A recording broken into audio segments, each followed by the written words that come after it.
I'm Morton Blackwell, president of the Leadership Institute, and it is my pleasure to welcome you to this, the last Wednesday Wake Up Club breakfast of this year. We live in interesting times. I think we may look back years in the future. We will look back to this day as the day of the great transition. We've just finished a long period where much of the news in this country was dominated by the chairman of the House Intelligence Committee, Adam Schiff, one of the least sympathetic political figures in my entire lifetime. This guy is a serial liar. He lies when the truth would serve. Many people say that it turns their stomach to listen to this guy. And he has been in charge of a major aspect of what is going on politically until today, the transition. And the transition is the person now in charge of the House Judiciary Committee that's going to be running things for a long time is Jerry Nadler. So this will come down in our memory as the day of the transition. In my view, the Democrats have overreached. Schiff's sterling qualities have resulted in a shift in the polls in favor of the president and against impeachment. And somehow I don't think Congressman Nadler is going to be able to reverse that matter. I think that the left has overreached in this impeachment thing. I encourage you all to live tweet today's event. The hashtag is on the screen. And it's my pleasure to introduce to you Josh Wilson, who will offer an invocation and lead us in the Pledge of Allegiance. Josh is a grassroots programs coordinator at the Leadership Institute, where he works to train conservative activists across the country. He hails from Iowa and previously served in former Iowa Governor Terry Branstad's administration as the public liaison for the governor. As many of you know, my first national training school was in 1968, and among the 20 that I trained at that school were Terry Branstad and Mitch McConnell. And so we've trained a lot of good people over the years. But Josh Wilson worked for the Iowa House Majority Fund, where he managed multiple state house races throughout Iowa. So, Josh, would you step up, please?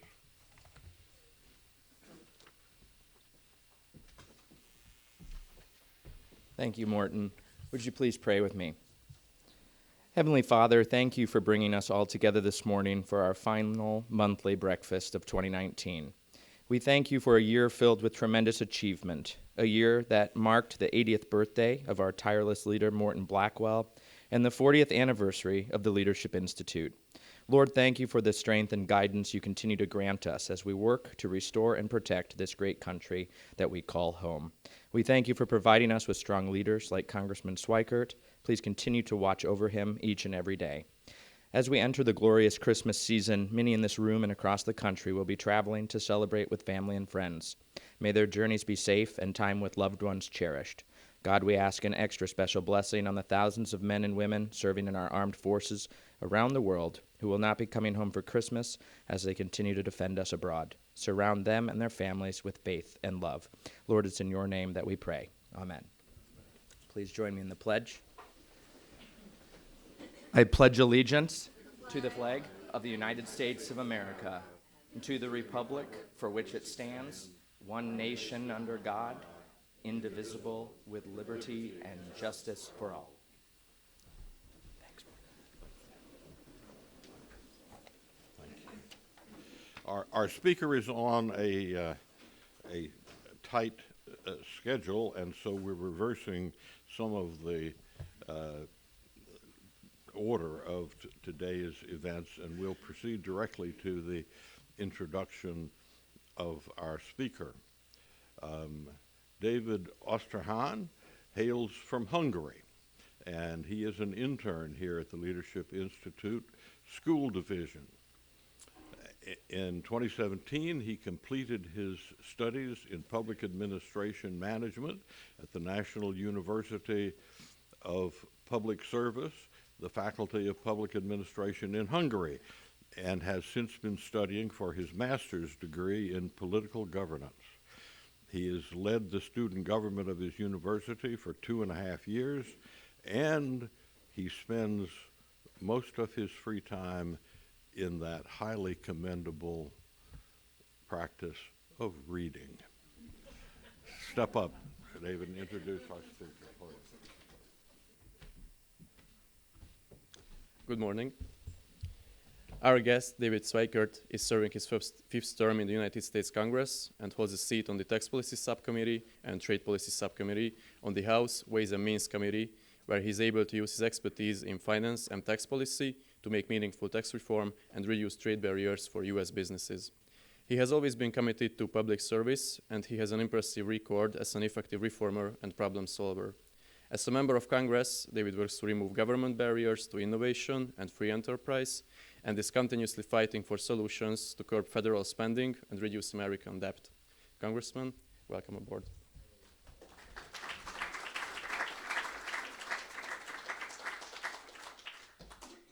You always sound smarter when someone introduces you with an accent. And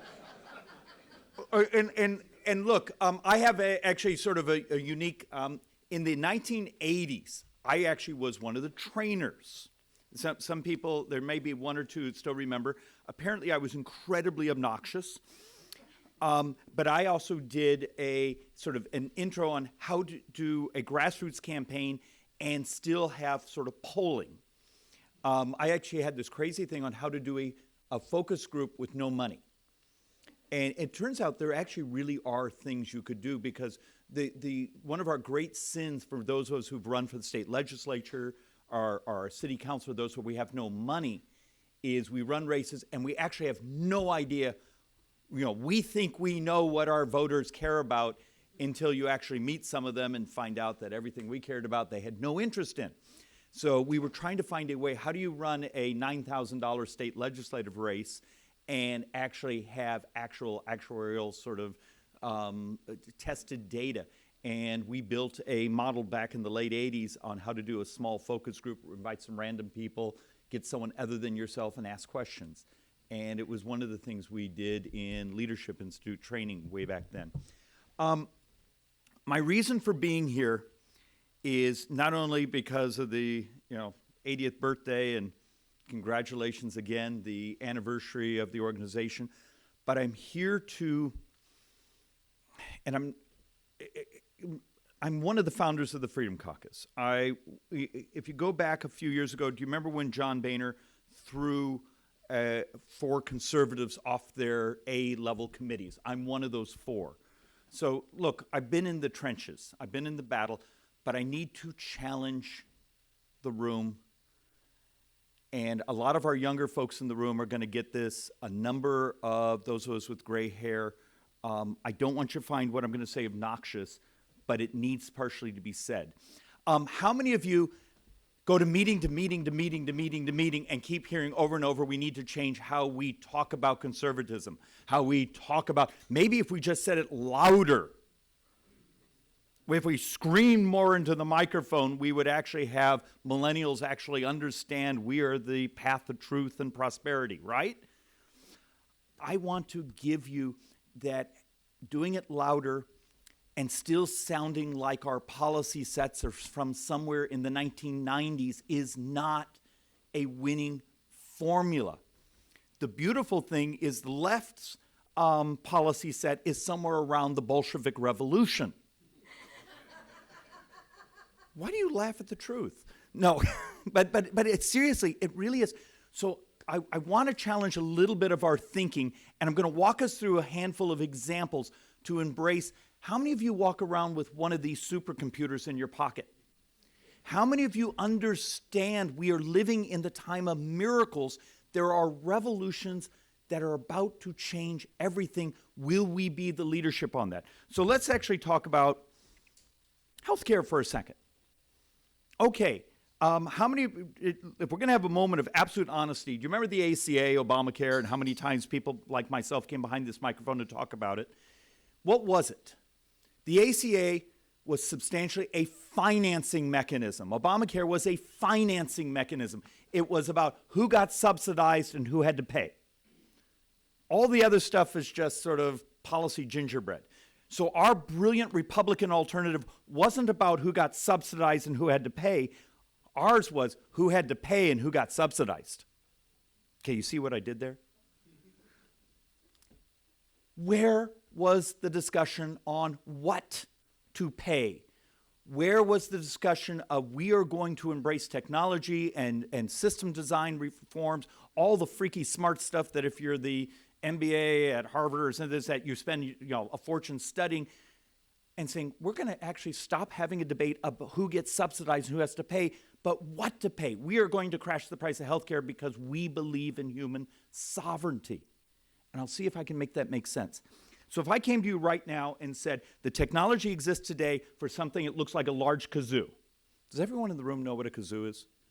I spoke to a group about 3 weeks ago that had no idea what kazoos were. It was really embarrassing because try to demonstrate a kazoo to a room full of, never mind.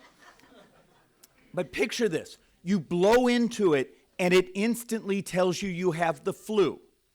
It instantly bangs on your medical records and instantly says, hey, you're not allergic to this antiviral. We're going to order it for you. And the algorithm running it is dramatically more accurate than a human.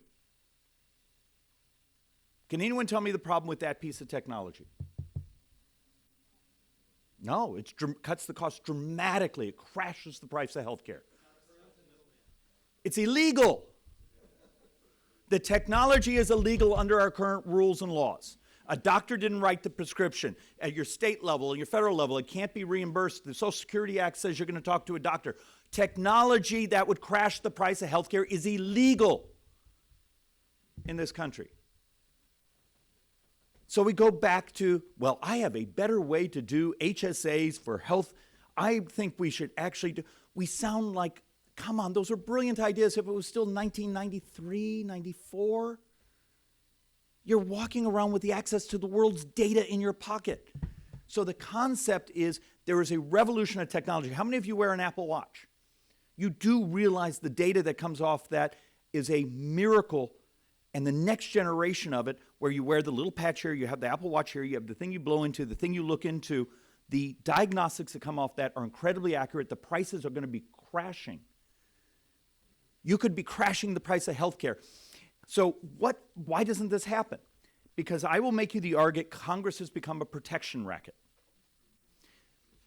How many of you remember Blockbuster Video? Okay, how many of you remember walking in and the creepy guy behind the counter? Seriously, how many of you would let that guy behind the counter date your daughter? I'm just saying. But his movie suggestions were absolutely fabulous. But how many of you now miss going and getting that little silver disc down the street and plugging it in your machine and only finding out someone had scratched it? What happened? Overnight, we went home and hit a button and said, I'm Netflix, HBO Go. Should Congress have slowed down the internet so Netflix could have survived a couple more years? Or excuse me, Blockbuster, sorry. I haven't had enough caffeine yet this morning, but I'm working on it. I have about a 7-cup-a-day problem. Seriously, I don't drink alcohol, but I'm seriously thinking I should take it up. It'd be cheaper. But you see the point I'm making is Congress has become saying a place where you go saying, Part of our business model is to slow down the disruption of technology that's about to change human access to everything. Come into Congress, lobby like crazy, because if Blockbuster had been smart, they would have come in and slowed down the internet for a couple of years, gotten a couple more years. I'm dead serious. There's a revolution happening around us that could crash the price of healthcare, except the problem is almost all of it becomes illegal because of the ways our laws and our reimbursements are written.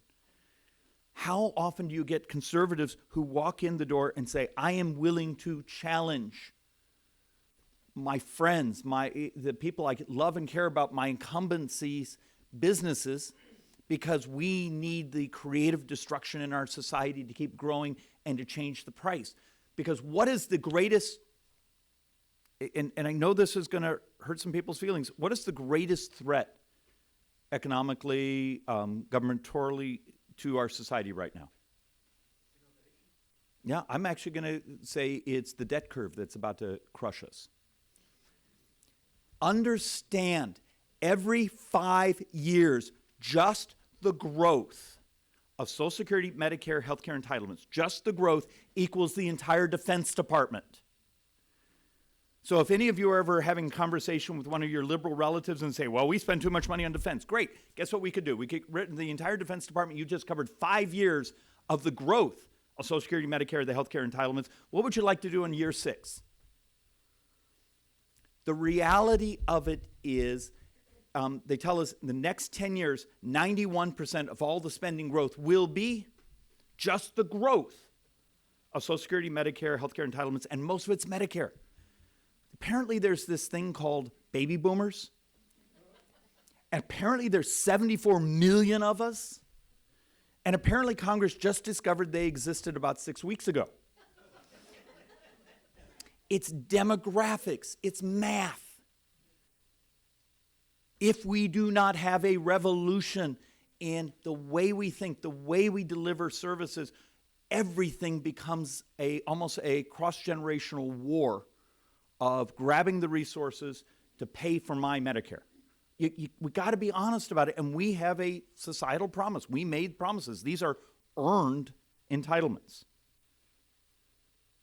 So, and please understand, I'm 57 with a 4-year-old daughter, so you know I'm pathologically optimistic. I believe we live in a time where we're living in a world of miracles. Has anyone here had an appendix out? Yeah. Just okay. When did you have yours? 1980. How? Okay. Oh, this is a brilliant. I'm glad. Hey, this works. In 1980, how long were you in the hospital? 8 hours. Ta-da! You two, can I take you on my road show with me? You guys are wonderful. But the point I'm trying to make is, do understand, apparently, according one data set we have in our office says that we have states where half the hospital beds are empty. But our current reimbursement system is paying for all these empty hospital beds. Have we lost our mind? Should we have been paying for the empty Blockbuster videos? See, you see how I tied that in?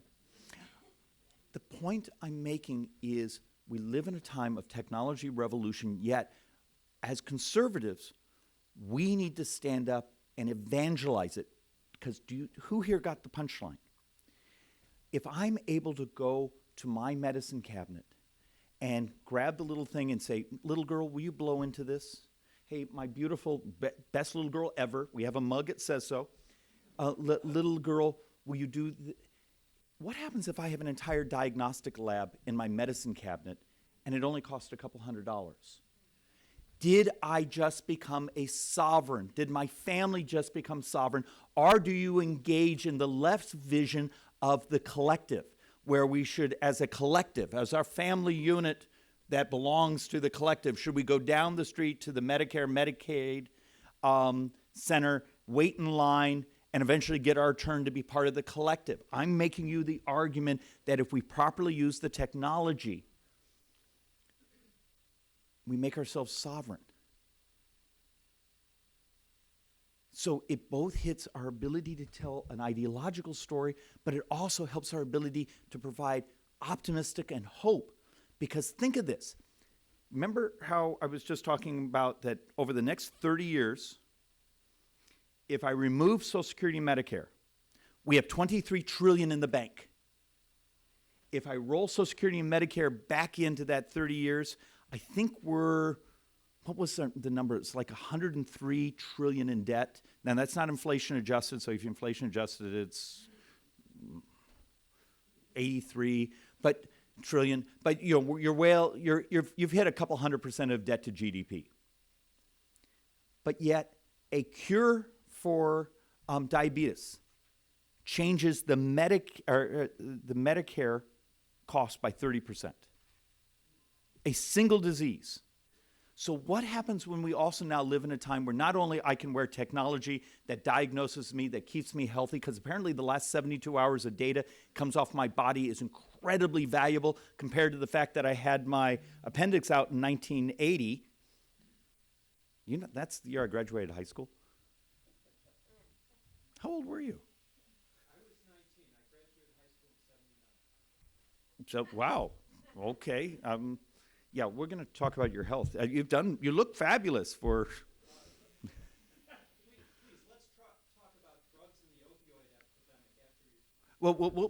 Well, we'll come back around to parts of that. The point I'm trying to make is it's very simple. Those of us in Congress, we spend lots of time saying, well, hospitals now are the biggest lobbyists in Washington, D.C. Do you really want to force them to compete? Hey, my best friends are medical doctors. Do you really want to make it so they're having to compete with an algorithm? Hey, so let's take it to the other side. So I see sort of a reverse bell curve. Here's the technology size. How many of you are familiar with the concept of biologic drugs? About 5 years ago, House of Representatives, the Republicans passed something called the Cures Act. That and some other breakthroughs in technology. Do you understand we have the cure for hemophilia?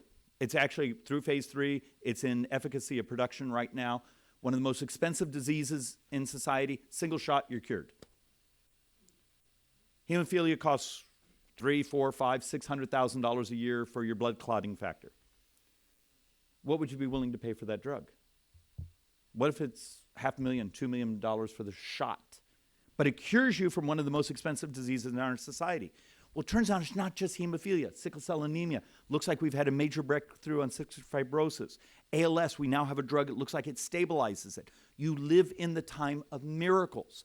How many Republicans do you see getting behind the microphone and saying, the 5% of the population, it is the majority of our healthcare spending in the chronic population, we are about to start curing part of that 5%, except the Democrats' goal to move to a certain type of reference pricing will basically end these cures that are here. What does our medical costs in the future of that? Remember, the majority of that 30 years of stunning debt was driven by our healthcare entitlements. What happens if we come with a radically different vision that we're going to crash the price using technology, and we're going to also partially crash the price using cures? We are about curing people. And the fact, and we have the proof. It's in existence right now. We see the pipelines right now. It's really expensive, but it's a lot less expensive to spend the money, sell a healthcare bond, do the distribution of the cure for hemophilia, and have that population out of that chronic chronic math in the future. So let's actually go a little crazier. Anyone here actually care about the environment? Okay, so yeah, this wasn't actually as enthusiastic as I expected. But back to the thought experiments. Anyone here ever scuba dive? Okay, anyone here care about plastic in the ocean? Yes. Yeah. Yes, because the woman I love cares about it a lot, and I hear about it. You are a smart man. Is she here? Heck no, she would not come to a conservative. Okay, here's what I want you to do, because mixed marriages are always very difficult, and I mean ideologically. Turn to your betrothed and say, honey, do you care about plastic in the ocean? Absolutely. How many D.C. straws, Washington, D.C. plastic straws are in the ocean? None. How many straws from North America are in the ocean? None, but it's great virtue signaling. For those of us in the political class, we love getting up behind microphones and saying, I care, so I'm going to ban straws that actually have never been in the ocean, but you're going to give me credit for caring about the ocean. 90% of the plastic in the ocean comes from 10 rivers. One more time, 90% of the plastic in the ocean comes from 10 rivers. 8 in Asia, 2 in Africa. 8 in Asia, 2 in Africa. If you actually gave an actual darn about plastic in the ocean, instead of running television ads saying, give us money for our group so we can actually do virtue signaling, we're going to actually go take care of the problem because we're genuine environmentalists. We actually solve problems. We don't do it just for political theater. Take technical aid, environmental aid, all these other things we do as a government, and let's go to the 10 rivers that are 90% of the plastic in the ocean. Who here actually, if you're someone who, for my younger, grab your phone, look up MIT ambient carbon capture. About 3 weeks ago, MIT had a major breakthrough crashing the price of technology to pull carbon right out of the air. The articles say they may be under $50 or at $50 a ton. You do understand it, a ton of pure carbon at $50, you can make fuels out of it, this and that. It's cheap. The concept is the environmental left who says we're going to stop the use of hydrocarbons. Well, you know, mathematically it's absurd, but how about those of us on the conservative side saying, hey, we care too. Turns out we have a technology breakthrough that we can grab it right out of the smokestack, we can grab it right out of the ambient air, and there's technology that crashed the price. It's here. How do you explain this to our folks? For those of us, we do a whole presentation on the floor almost every week of just how wrong the left is on their opposition to technology, even though we get beaten up as conservatives of being anti-technology. But the fact of the matter is, do you know in 2015, 16, for every bit of photovoltaic, solar we added, we took off equal amounts of nuclear offline. So meaning you got nowhere. How come we never explain these things? The fact of the matter, if we want economic expansion, if we want the ability to keep our promises to our brothers and sisters in things like Social Security and Medicare, if you want my 4-year-old daughter to have an amazing future, we need to be the party that reads like crazy, understands the miracles that human talents, God gave us amazing human talents that have brought us, and talk about them instead of sounding like our policy sets are somewhere in the 1990s. Because the difference is, when was the last time you had a political person get behind this microphone and actually sound optimistic about what's about to happen? We can have an amazing future. My 4-year-old daughter can have an amazing future if we become the party that's not only optimistic, but removes the barriers that the bureaucracy has built that is keeping the miracles from curing people to doing amazing things to the environment to actually understanding the basic math of plastic in the ocean. Hey, thank you for letting me visit.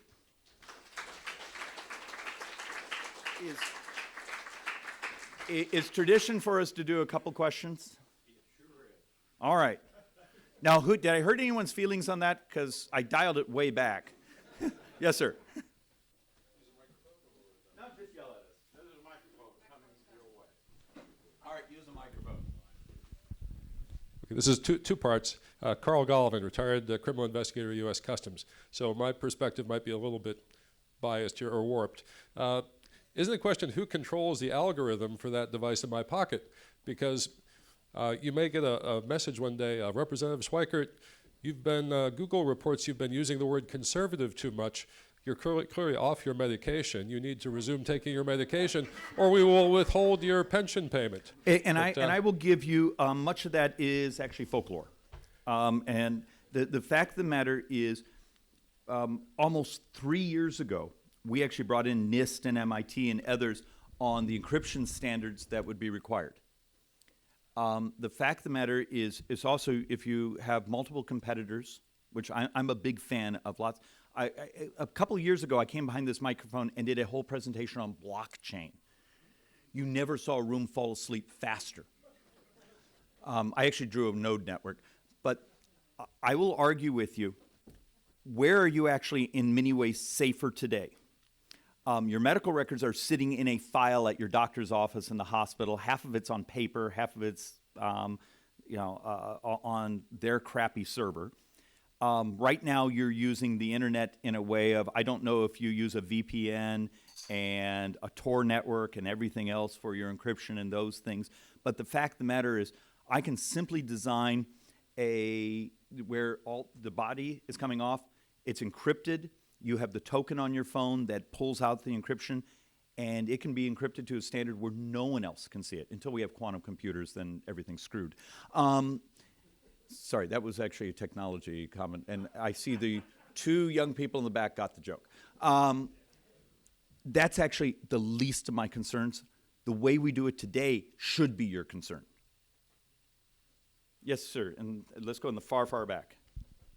Thank you, Congressmember. Can you tell us what happened in Arizona, which we've always associated for decades being a conservative state, and then something happened? And they make the joke that people go to law school because they can't do math, and there are a lot of lawyers in the Congress. How many of your colleagues do you think are quantitatively competent? Next question. All right, first off, I think there's always been a bit of a misnomer about Arizona. I believe Arizona is actually more of a libertarian state. And if you actually think about Barry Goldwater, even when his most cranky, he was more libertarian leaning. I mean, how many of you remember Sam Steiger and some of these other people from Arizona? They were conservative warriors, but they were very much of what we see in a lot of the polling out of my district of, leave me alone, don't touch my money, don't embarrass me. And because there's a reason people pick up their home and move to the West and try to start a whole new life in a place that they have almost no relations to. And those, I think, are very folks that are much more entrepreneurial in their soul. They're risk takers. And I think that leans more to almost a classic conservative type of. Washington, D.C. is substantially a math-free zone. And so often we make public policy, and this is, you used to talk about this, we make public policy by feelings. And then we apologize 5 years later when we have destroyed people's lives because the programs were so badly designed that, but they had good intentions. And one of the classic things of being a liberal is you judge by intentions, not by actually outcomes. And desperately trying to find paths, because I find a number of our Republicans have started to realize if I do policy by feelings, people like me, at least during the time, and I'll hopefully be out of office before they find out it was just a stupid idea. Yes, sir. I'm fascinated by your presentation, trumpeting the wonderful new miracles that are taking place. I'm one of those oddballs that came here actually to hear you talk about blockchain. And George Gilder in his The Death of Google. Stop. Does everyone here, how many Gilder, I got one? Yes. Sometimes he's a hard read. Gilder is the single smartest living economist in existence today. Sorry, thank you. So I was hoping to hear a little bit about blockchain. Yeah, look, George Gilder basically is the modern god of information theory. It's the best way, and George and I have talked about how you describe what he talks about. But the fact of the matter is, and we'll make this last question because I'll do this really quick. If I came to you tomorrow and said, air quality in the community you live in. The way we do it today is you're going to open up a business. You file lots and lots and lots and lots of paperwork. Does the paperwork actually make the air quality in your community cleaner? But we still have a 1938 regulatory model. It is absurd. The sort of Gilder model is do this. Instead of putting up 1 or 2 stationary air sensors that cost you $1 million a year to maintain, and then you do the bureaucratic fill out paperwork, and hire consultants to help you fill out more paperwork, do file cabinets full of paperwork, keep the air cleaner. Get rid of the big towers that cost you $1 million a year, get rid of the paperwork, and have a couple thousand people in your community have the little sensors that talk to your phone and crowdsource it. And if you get the clowns who are painting cars in the back of their house without a booth, without collecting, you catch them immediately at their house. Instead of today's world, hey, we're catching the volatile organics in the air, let's sanction the entire community for what these bad actors are doing. Turns out that you could crowdsource environmental air samples and water samples, and you could do it with everything. Crash the price of environmental regulations, and if you're the business, get your business license and we're going to leave you alone, because if you screw up, we catch you instantly. If you don't screw up, we leave you alone.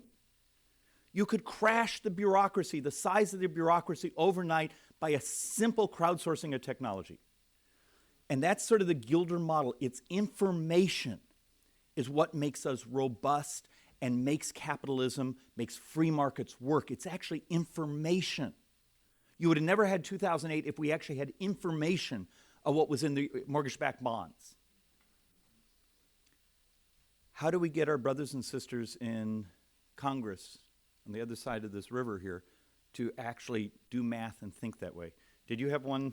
Or Please. I haven't heard the words opioid epidemic in your talk. Could you speak about that for a few minutes? Yeah, I'll give you this. One of the things I'm fixated on, and this is going to be a little bit different, I spend lots and lots of time on labor force participation data. And because for my economic growth model, where I can keep our nation at 95% debt to GDP, and I do this speech on the floor if any of you ever, all the time, one of our elements is we have to have substantial labor force participation. There's something you can even see in the national data of the number of our millennial males, not millennial females. About a year ago, millennial females crashed into the labor force. Millennial males are dramatically underperforming in showing up to work. That gives you a sense of how big opioids. We also had a professor come and actually talk about video games as also, which I don't know how to do that math. For those of us in the West, it's become something far beyond just prescription opioids. It's now fentanyl. We have something called Mexican Oxy that has been showing up at our high schools. It's Oxycontin tablets, or at least they look like them, but they're actually a fentanyl derivative. Yeah, and remember, fentanyl is incredibly expensive. Eventually, fentanyl is also going to be, the calf fentanyl, the synthetic, is going to be a weapon of terror. Someone's going to sprinkle it on a countertop someplace in a public place. You've got to understand how dangerous this stuff is. But that's also a reason to take the border dramatically more serious. I think we've made a lot of the steps in our medical community. It obviously also makes pain management and those things much more complex. But it's a balloon. You know, we took care of legal prescriptions, and all of a sudden now we see the synthetic crossing our border in stunning rates, and this stuff is really scary. To actually have an honest conversation, I have to bring in my boards and show the math. Addiction as a national issue, whether it be alcohol to opioids, is really complex. What's the most powerful solution to an addiction? Work. And I know that sounds odd, but having a mother that was a substance abuse counselor for 25 years, she said, if I can keep my people busy, they stop going to their more difficult playmates and their bad habits. That should be our goal. So, hey, thank you for letting me come and visit. Thanks. It's always a joy. Thank you. So much. Let me, Let me reach and move that because I was stacking everything. all right, as a token of our appreciation, let me give you one of our Adam Smith ties. Yay! You certainly qualify to wear an Adam Smith tie. Thank you so much. Thank you all.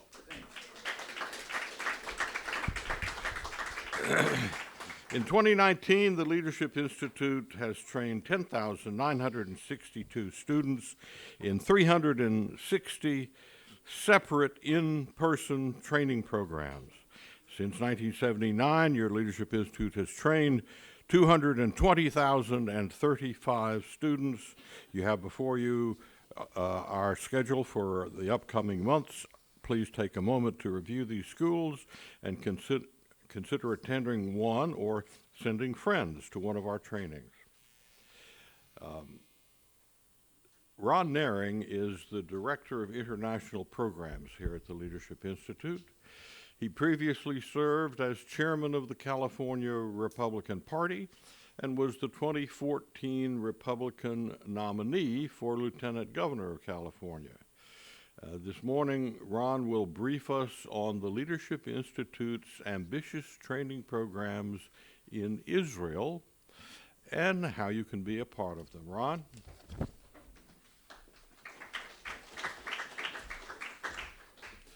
Thank you, Morton, and thank you to all of you for joining us here at Leadership Institute this morning. As Morton mentioned, I run the international division here at LI, and I put a couple slides together for you to briefly let you know about all the exciting work which we're doing in Israel. What we know and what we can share with you is that there is a vibrant conservative center-right community in Israel. And through some friends, we communicated some time ago, and they told us that there is plenty of training, plenty of conferences, plenty of money, plenty of resources for Israel, for Israelis involved in politics, so long as you're on the left. European foundations, European this and that, and so on and so forth, providing lots and lots of resources to the left in Israel, but not so much on the right. And so working with some friends there, 3 years ago we began doing training programs for Israeli conservatives. And just last month, in the month of December, we held a week-long program in Israel, and we did an additional program while we were there. And I have a couple of photos that I wanted to share with you from that. On Monday, November 18th, we held a training program for a group of citizen journalists affiliated with a nonprofit news agency called TPS. And the people who are pictured here on the screen shoot video of what's happening on the ground in Israel and then upload that through a news service and make that available worldwide. And what they came to us asking for was information on how they can be more effective in doing their job. So Jared Cummings, who's right here in front of me, and Rick Tyler, another one of our faculty members, provided a 3-hour training in terms of video techniques and giving insight in terms of what news agencies are looking for, so these citizen journalists can provide real-time, accurate information as to what's happening on the ground in Israel. So we provided that training at their request on Monday the 18th. Then we held a week-long fellowship program in Israel, Monday through Friday, where we trained 100 Israeli conservatives, including a couple of folks who came internationally, because we opened up the program to anyone who wanted to come. So we had about 90 Israeli conservatives and about 10 international conservatives come. And we held that program at the Menachem Begin Heritage Center, which is their equivalent of a presidential library, located right across the street from the Old City in Jerusalem. And we covered topics familiar to many of you who've been to LI trainings, including real nature politics and elections, communication strategy, persuasive communications. Here's our Vice President of Development, Steve Sutton, doing the famous Leesburg grid for Israeli conservatives as well, helping them to have the techniques to develop and articulate a persuasive message using the vocabulary that we choose instead of using the vocabulary that the left chooses. We covered social media best practices. We did one-on-one exercises in terms of fundraising. The Israeli conservative leadership came to us and said, we would love 2 days of campaign training and 2 days of fundraising training, and that's exactly what we provided. here again covering video techniques as well, so that the quality of the of what is being done by our Israeli conservative friends matches or is better than what we see from our friends on the left. Eli Hazan is one of our people who we work with. Eli Hazan is the international secretary of the Likud party. That's Benjamin Netanyahu's party. He came in and provided everyone with a briefing on the current state of affairs of Israeli politics, which is basically they've had 2 elections, both of which ended in a tie. So there has not been a formal Israeli government under their parliamentary system in more than 6 months, because they went to an election. The main center-right coalition and the main center-left coalition ended up in a tie. No government was formed. They went to a second election, and the results were virtually the same. And so we have no government in Israel once again, and they may go on to a third election as well. So Eli Hazan is someone who provided that briefing, as well as helping to recruit people into the program. So it was 4 days of very intensive training at the Begin Center, although no one went hungry. So thanks to the generosity of our Leadership Institute donors, no one went hungry at this program, I guarantee you, for sure. But on the 5th day of this program, on Friday, we provided all the international participants with a security tour of the greater Jerusalem area. So if you've never been to Jerusalem, Jerusalem is all about geography. And the security situation is closely tied into both geography and demography. And so we secured a bus, a former IDF soldier to be our tour guide, and we went around to key strategic points around Jerusalem and provided the international participants with a briefing on the security situation there, which of course remains very, very tense. We had a great faculty here in front of the Western Wall. And we have already determined a date for next year's program, which will be October 19th to the 23rd of 2020. So if you or your friends would like to participate in that program, it's open to anyone to participate, and they can register through our website online at leadershipinstitute.org. And that is probably the quickest I've ever done a 20-point PowerPoint presentation, but I hope you found that interesting, and we're doing great things and really have built some great relationships with our conservative friends in Israel. So thank you very much. Thank you, Ron. You do a marvelous job in many countries. How many countries have you done institute training in currently? Over 20. Over 20. Not bad. Our ability to train conservative leaders across the globe is due only to continuous and generous support of our donors. I want to stress that our general policy is, with very few exceptions, if people of like philosophy in other countries are interested in our doing trainings, we say we will be happy to do training for you.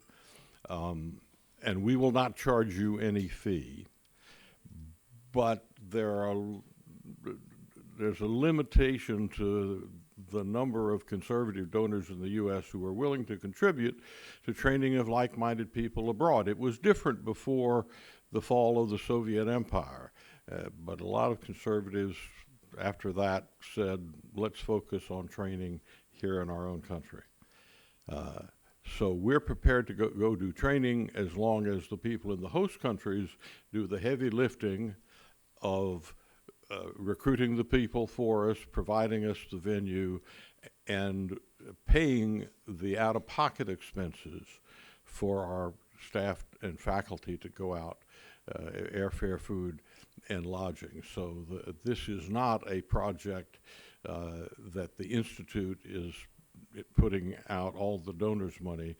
These programs, by and large, are funded by people in the host countries. I invite you to join us on February 5th.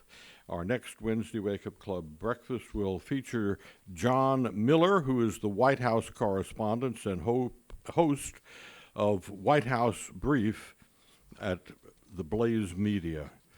I encourage you to RSV online at leadershipinstitute.org/breakfast. Now, any of you who may be interested in a tour this morning of our Stephen P.J. Wood building, and our next door and adjacent and accessible through the wall, not the sidewalk, the Emerson and Dolores Wright Center for Campus Reform. Jillian Jenkins, step forward here, would you please? Come on up here so they can see you. Jillian is the designated tour guide this morning. She'll give you a great tour of the Leadership Institute, and she'll be happy to answer any questions that you may have. Thank you all again for coming.